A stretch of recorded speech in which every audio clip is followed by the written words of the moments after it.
Hello everyone, welcome back to another Spotlight. So today we're going to be taking a look at the Class 91 along with Just Train's Edinburgh to Newcastle route. So as I'm looking around the cab, just having a look at all the various gauges that are on the left hand side of the cab, including some cab heating controls, some foot warmers, things to do with the various lighting we can get on the locomotive, including the cab light, and then the instrument lights as well. Trying to put it in dim there, but it's only off or bright. Got the AWS reset. It's a fairly decent cab. It's the brakes, at least they work. So in here we've got a very well modelled exterior, and indeed an interior. We'll have a look at the exterior in a minute. Quite a few new noises. So as we look on the outside, it's the Class 91 that comes with the working the Mark IV DVT, so the driving van trailer. And this comes available in a few liveries. One of them is the one on the screen there, the East Coast livery. Just looking at some of the detail, some of the handles, and some of the edges, some of the rather rough edges around the model for the vents. The front's modelled very well as well, and then if we look at the rear of the train, that's the driving van trailer, which is the Mark IV. Not much on the top of there, just a small dome, and then we also get a passenger view as well. That's quite limited to the amount of rotation you can do. I've got a quick blast of the horn there. There's only one horn in this, there's no dual controls. And then as we look around Newcastle, so this will be similar to the Newcastle to York modern route that you can also get from Just Trains, but it's also based on the East Coast mainline route for Train Simulator, or Railworks as it was originally set, or Rail Simulator. I believe that was one of the original routes. So to release the brakes there, put it in forward. So yeah, trying again for the dual horn with the spacebar and B, unfortunately not. So yeah, one thing about the cab itself is that the movement from left to right is quite limited. So you can't look all the way around and behind you, you can only look to a certain amount. So we have a look at a destination board there, have a little bit of play with the radio and see what buttons we can actually press on there. I don't actually know what ETS stands for, but let's play with it anyway. So with it being an electric locomotive, it's got a similar power-up system to the Class 86, and as you can see there, that's as much to the left as you can turn your head. Although there is a bit to the left of that panel which I would have liked to find what it was. We're going to leave the parking brake off, and then we're just going to turn everything on so everything's a little bit brighter, a bit nicer. So we're heading towards Berwick-upon-Tweed, and then we've got the individual sounds for the Mark IV coaches as well. Again, these are very nicely modelled, a little bit different to the Mark IIIs. They have a little bit of a dip as it goes towards the connection to the next car, which is quite nice as well. So we've got a quick emergency reset on this, we'll show that later in the video.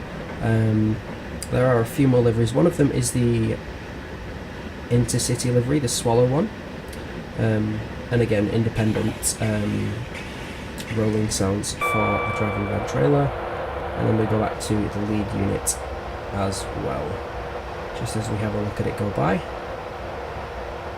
So yeah, it's the sounds for the cab are very nicely done, but again I would like a little bit like the two-tone horn thing, so that would be a little bit nicer. We have the driver reminder application, or appliance, one of them. A little bit of information about the TPWS there, and then as we look ahead and across a viaduct as we leave Newcastle, there is a 380 waiting for a signal. Yeah, as you see on the back, it's got the little protrusion for the extra lights, if it ever has to drive the opposite way, but I've never seen this locomotive do such a thing. And as we head up towards 70, going up towards 80 mile an hour, some of the things that are available, it is quick drive compatible. It's been developed by, it's at least been published by Dovetail Games, so it will have the full quick drive ability and that. And it's at the minute $11.99, and then there are also scenarios for the East Coast Main Line, London to Peterborough route as well. So it also functions to tilt, as you've just seen there. So very similar to like the Pendolinos and the Voyager. So we shoot by one of the Intercity 125s. But yeah, it's nice. It's a nice clean front on that. And I've actually seen these through York, so the sounds are very well done, and they pretty much sound exactly like it. I do apologise for the slight snivelling and the slight change in voice as well, as my frames drop there. It's getting around that time of year where everyone's got colds, and I've had one for about a week or two now, and I'm near the end of it, but I'm just trying to get rid of the last few bits of it.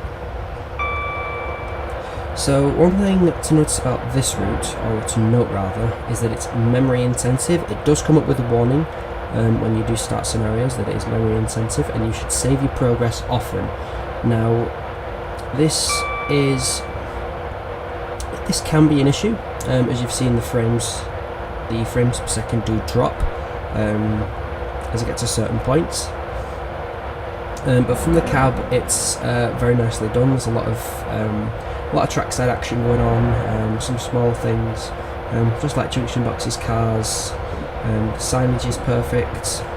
The bridges are well done. I haven't found any issues with the terrain being lower than the track, so that's also a good thing. But again, yeah, with the route being memory intensive, it only lets you go halfway each time. So you can go from Newcastle to Berwick-upon-Tweed, and then from Berwick up to Edinburgh. It is a bit of a shame, but it is limited by what Railworks can do, or Train Simulator as it's now called. With the application being 32-bit, it can only utilise so much memory. So it is a bit of a shame that they haven't sorted out or even looked into a 64-bit version as well, because that would help with performance quite a bit. So I did have a little bit of an issue running down this route every now and again, but with the parts that I have in my PC, it wasn't such a problem.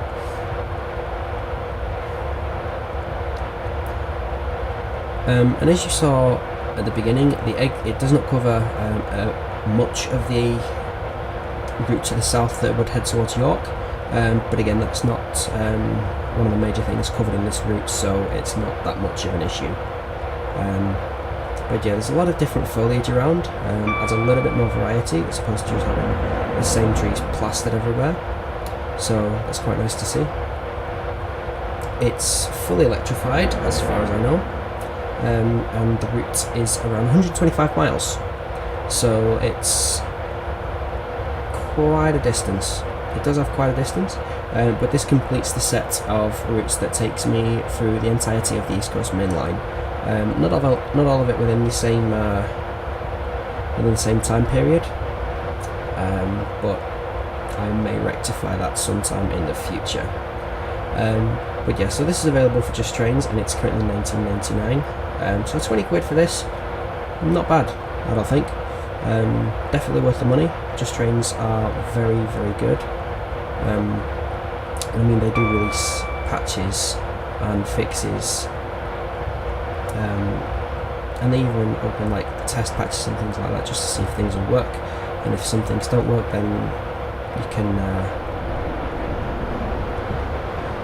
let them know and they'll sort it. A little bit of a strange sighting on the East Coast Main Line there, class 86, 87, which not usually seen, I'll be honest.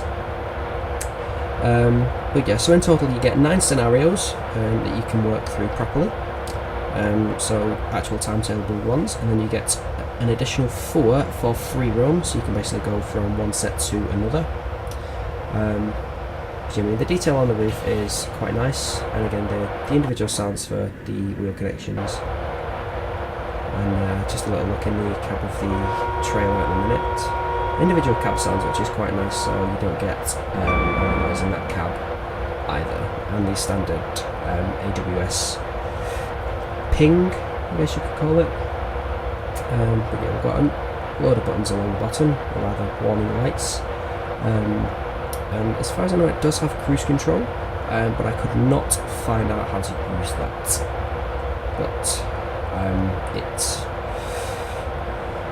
I guess I'll have another poke around at it sometime in the future and have a look at it again. But yeah, so for some of the scenarios for the route, some extra content may be required. So do check the specific requirements for the route itself. Because I mean, even I won't have all the content needed for this route. But yeah, it doesn't have shift, this thing, does it?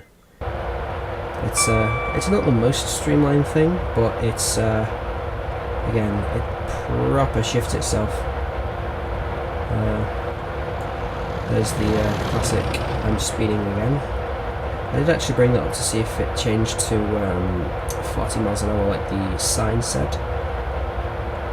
But no, it was at 110. But I was speeding nonetheless, so I thought I would I'd just make sure I'm not speeding too much. I mean, 5 miles an hour, that's within the 10%, right? And again, we've got the signs for the whistle, or in this case the horn. There's quite a lot of crossings on this part of the route. I did notice, which is good. I mean, it's quite fleshed out. But again, it's one of them things with Train Simulator. It's the whole distance thing isn't the best, but I mean, the folks at Just Trains have filled it as much as they can, which is nice of them to do. There's either some random warehouses, the odd house there, a few little buildings here, there. I do believe there were some custom assets built for this as well, which is always nice to see, instead of just the stock ones. Just a little turnaround of it. But yeah, for how fast it can go, or how powerful the engines are, it's quite a simplistic looking locomotive on the outside, isn't it? Just a look at the top there as we shoot by yet another Class 8687.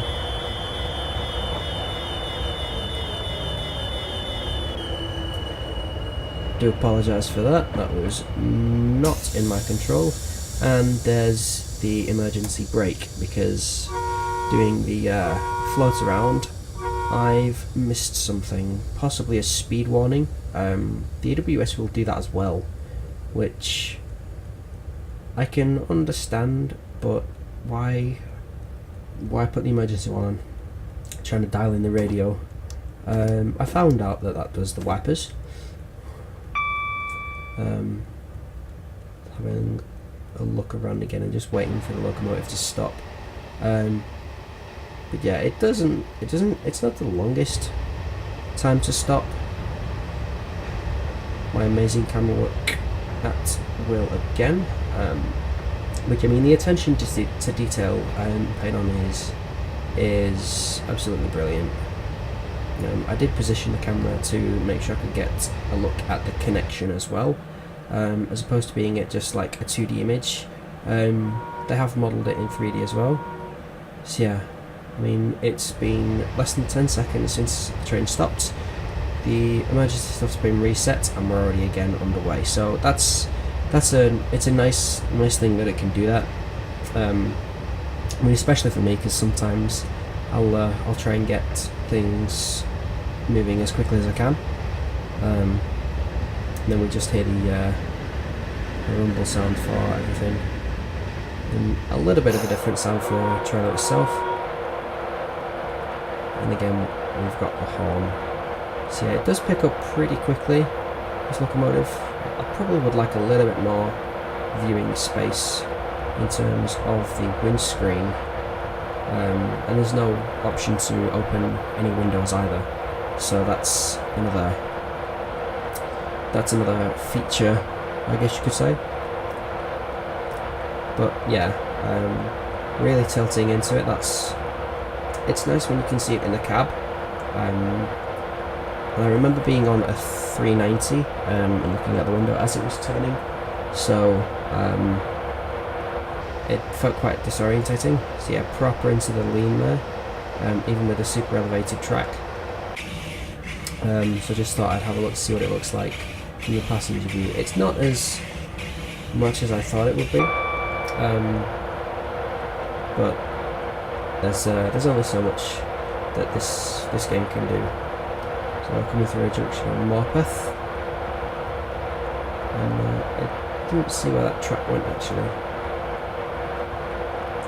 It just disappeared off into the distance. But yeah, we've got a working crossing with cars. That is a rarity nowadays. You don't usually see cars on the roads anymore for the crossings. Because I remember there was I don't know whether it was a bug or it just wasn't programmed properly, but a lot of the cars just wouldn't stop no matter what was happening. It's like even if the train wasn't there, they'd go, and then when the train was barreling down at 100 miles an hour, they would still cross. So maybe that's something that needs to be looked at, but hey, I'm not a developer for this game. But yeah, I mean, overall, I do quite enjoy the East Coast Main Line routes. I mean, more to the point, it's my favourite because of the London North Eastern Railway, which has some of my favourite locomotives, but that's not the main point of this, so I won't touch on it too much. But yeah, during this video I've done like a different kind of format for it. I don't know whether it's better. I certainly feel like I can get my thoughts out set more like this, because this is pre-recorded footage that I'm just watching it again and then doing voiceover for. Is that a class 33? I believe it was. So yeah, that's what I do like about the quick drive. It just adds like loads of different locomotives. Although I didn't see any steam. That's a disappointment. That's just me being a fan of steam locomotives more than anything, I guess. But yeah, so let me know what you guys think about this, me talking over it, because I really do appreciate your feedback. It's like whether the video's too loud, whether my audio's too loud, whether the video's too dark, whether it's too bright, because sometimes when I'm looking at it in my editing software, it's different to how it will be on YouTube. So anything that you guys can pick up that I may have missed, it does help, and I can learn from that, just to try and find like the right presets I can save, so that I don't have as much of an issue. I started paying a little bit more attention to this, especially with the crossings. We've got a little shunter waiting on that siding there. I'm not sure what that's doing there. It's a class. What class is that? No, it's not a. Is that a 6? Don't think so. I think it's from the Doncaster Works route. I mean, that would make sense that it'd be on the East Coast Main Line, but why is it on the main line? That's what I'd like to know. But yeah, it's just that I know why it's there. It's just like train sim picking up something random, so like picking a train at random and like, there you go, you can have that. Like it could probably put an LMS steam locomotive on here if it wanted to, probably. It's just RNG, I guess, so that's pretty nice. Coming up to another 380, which admittedly I have not seen on the East Coast Main Line. Mind you, I've only been up as far as York.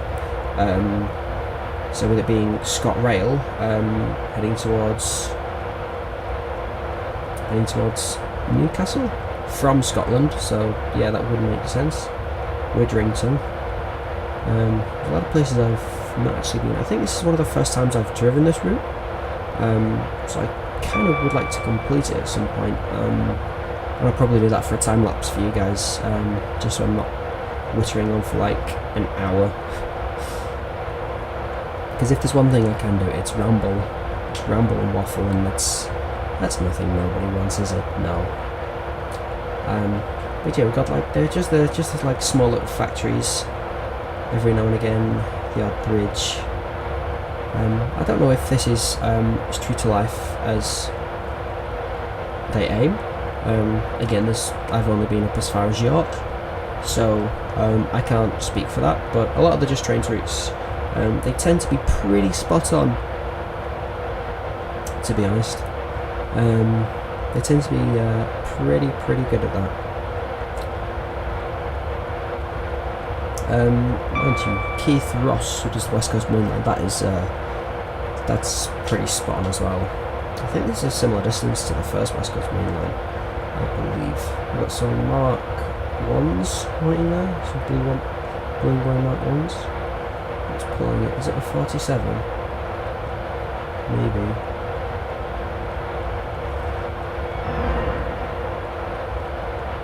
Yeah, maybe like the odd sound glitch on this route, but it's filled up quite nicely. So 156. Yeah, it's filled up quite nicely.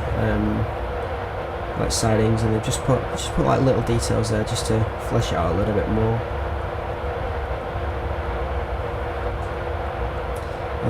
But other than that, guys, that concludes today's DLC Spotlight. I'd like to thank you guys very much for watching. Again, let me know what you guys think of this kind of format, just so that I can take it in and try and improve it more for you guys.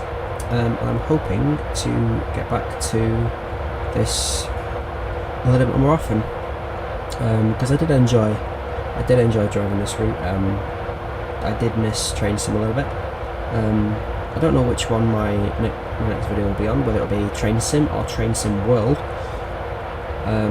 But I guess you guys will find out when I post it. It may even be a look at my model trains again, because I did say I would have another look at the Sir Nigel Grizzly collection. I do need to dust them off a little bit. But other than that, guys, I would like to thank you guys very much for watching. If you like the video, please hit that like button, and if you want to see more of this content as and when it comes out, hit that subscribe button as well. So I will leave you guys for the rest of this, and I shall see you next time.